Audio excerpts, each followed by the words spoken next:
morning.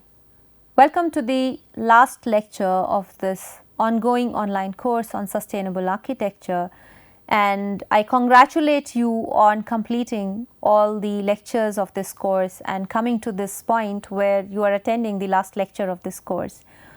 We have completed a whole lot of topics during this course of 60 lectures, and today is the last one on whole building performance, where we are concluding whatever we have done so far in whole building performance actually. So, we have completed the whole building performance simulation.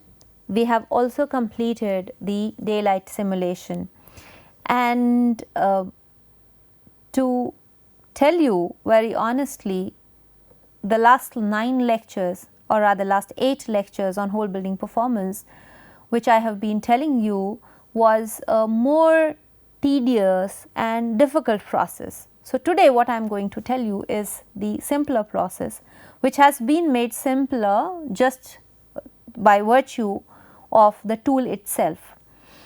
So, what we have done so far is we created a proposed building and we created a baseline building.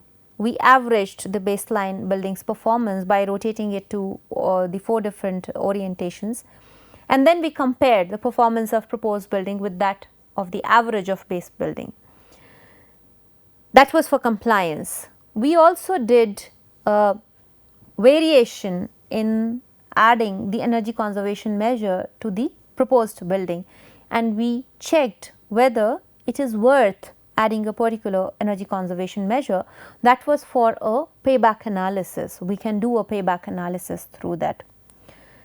If we are only concerned with compliance using green building rating program, we can do it very simply using a tool like this, where we only need to create a proposed building and baseline building automatically gets generated. So, in today's lecture, we are going to see how to automatically create this baseline building and how to generate a compliance report to be submitted to different green building rating programs. So, let us switch to the DesignBuilder screen now, and let us see how to create this automatic baseline model. So, we have already completed how do we make the base case, how do we make the proposed case, and how do we introduce different energy conservation measures, how do we check their performance, how do we do the daylight calculations, simulations using the software. So, now these softwares are also evolving, and the one which we are using here, the one which we have been seeing for the last 10 lectures, is DesignBuilder, and there is a very interesting feature which DesignBuilder's latest version has introduced, and this is very easy for us to develop the base cases. So, what we have taken here is the proposed case. We have already made all the changes in the proposed case. This is the same building.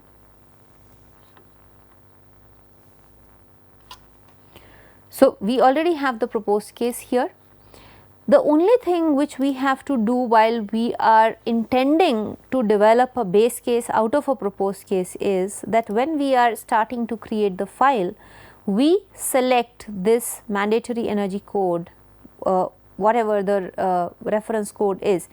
Currently, DesignBuilder does not have a lot of options given here. So, ASHRAE 90.1 is what the reference code is. Once we have generated the complete proposed case, which we have here, we select this building, and what we have to do here is we have to generate a baseline building. Now, this baseline building will be generated as per the code which has already been selected while creating a new file. So, here in our case we have already selected for ASHRAE 90.1. The site location which we have taken is New Delhi, and it keeps the same floor area, conditioned area, the primary conditioned area. So, it keeps the basic information as the same. It develops. So, if you remember, we have the proposed case with 60% WWR, but when it generates the base case, it is automatically taking the window wall ratio to be 40%.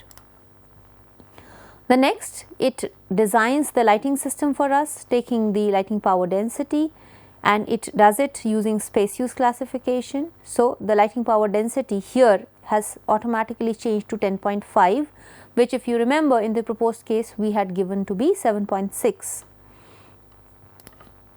Once we have done that, we create an ASHRAE baseline building, which will automatically be added in the same file, which besides the same building in the same file.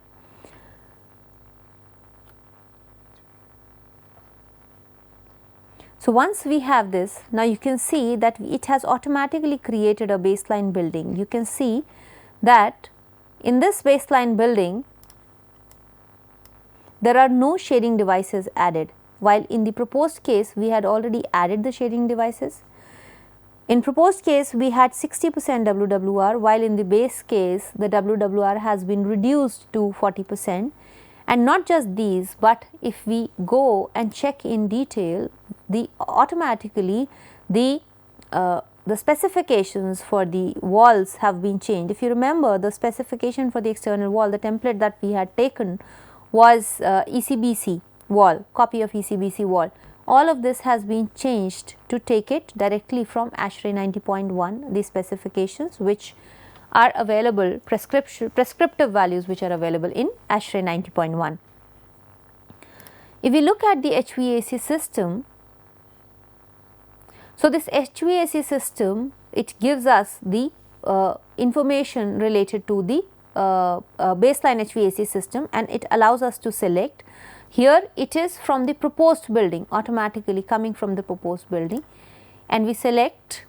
So, it gives us the default system. If you remember, while we were creating the base case, we had taken the same system as a base case system, which we had selected specifically. Here it automatically suggests to us that as per ASHRAE 90.1, this is the HVAC template that we need to take, and once we have done that, we finish, and it automatically applies the HVAC system to our building. Once we have done that, the baseline building is also available, and then we go on to simulate the building. So, we simulate it for the annual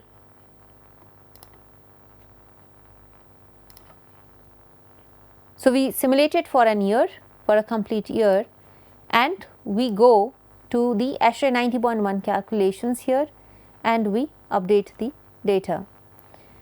So, if you look at this, this is an annual calculation. So, we go ahead with the annual calculation, and the baseline building is now being simulated to calculate the total energy which has been consumed. Now, this makes our job much easier. So, for any given design, for any given proposed case, it will automatically create a base case without the manual intervention. So, it becomes much easier if we are going in for green building certification, and it allows us to generate the reports much more conveniently. If we look at this, now it automatically compares the proposed case, which was building 1, with that of the base case, and it tells us that here in this case the savings as compared to the baseline building in the proposed case is to the tune of 35.46%.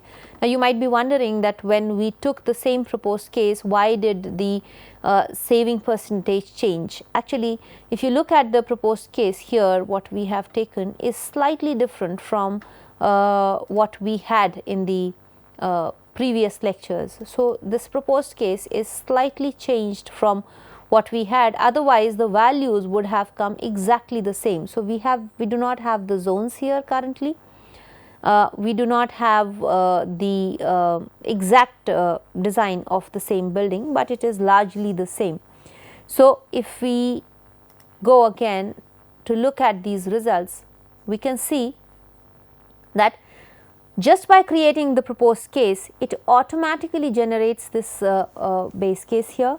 It takes, and there is no possibility of any flaw happening here while creating the base case, because whenever, so that is the basic intent of whole building simulations and this entire exercise. We are actually comparing apples to apples.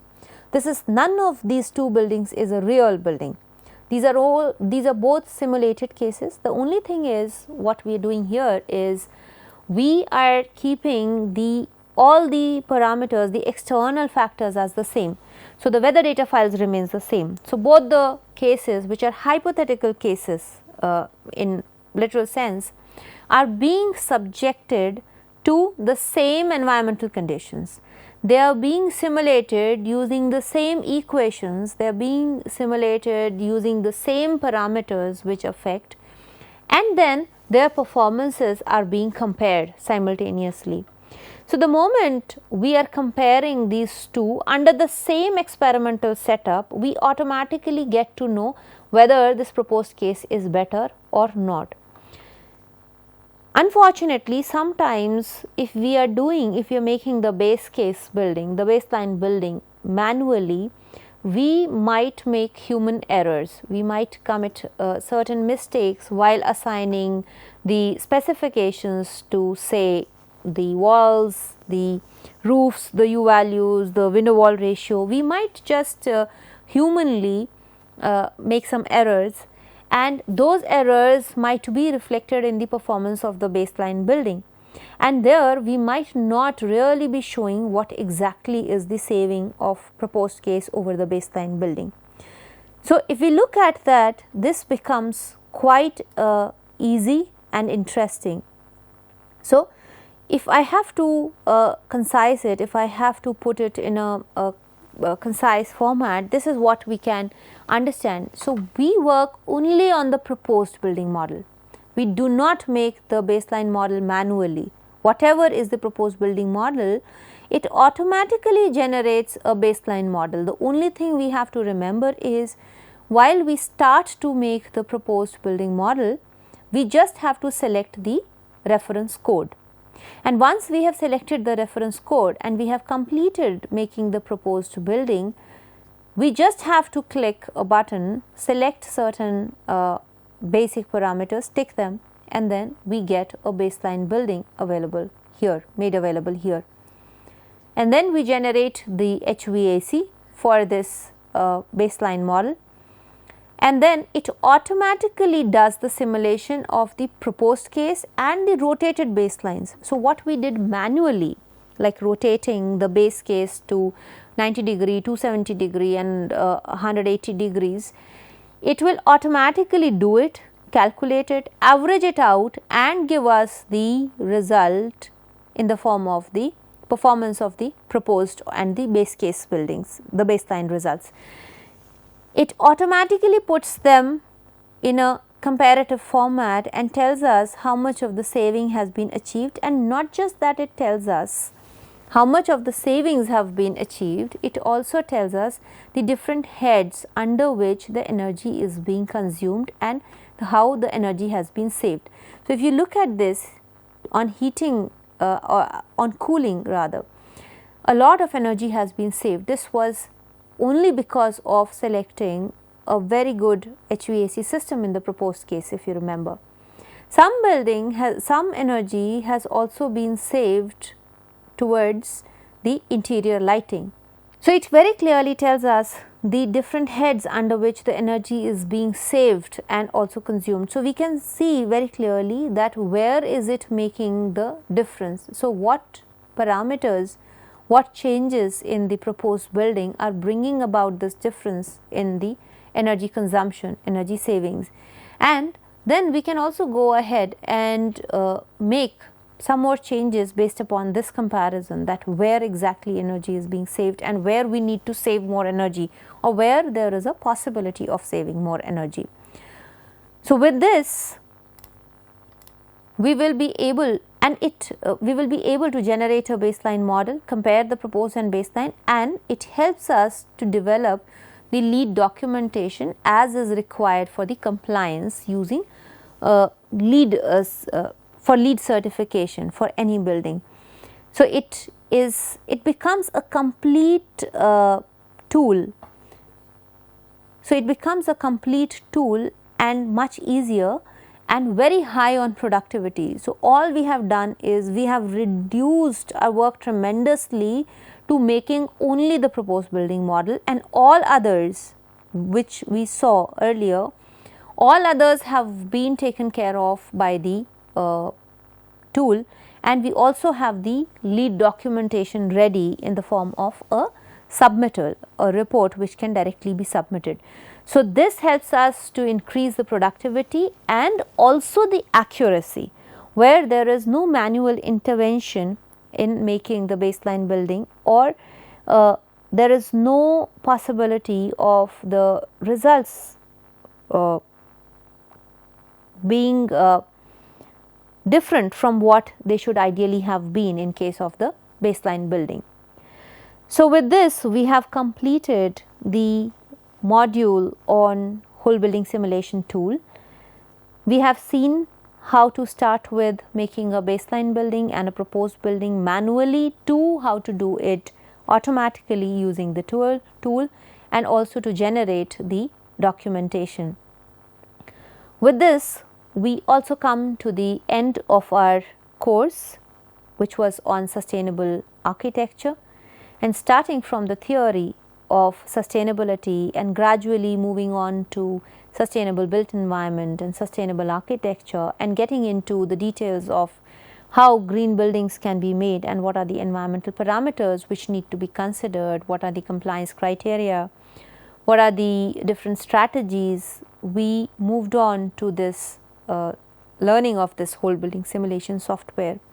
With this, we complete our course on sustainable architecture, which had 60 lectures, which all of you have already attended.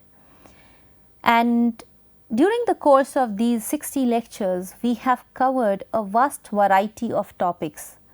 We started with the very fundamental definitions and understanding, building up our understanding on what is sustainability, not sustainable architecture, but sustainability in general.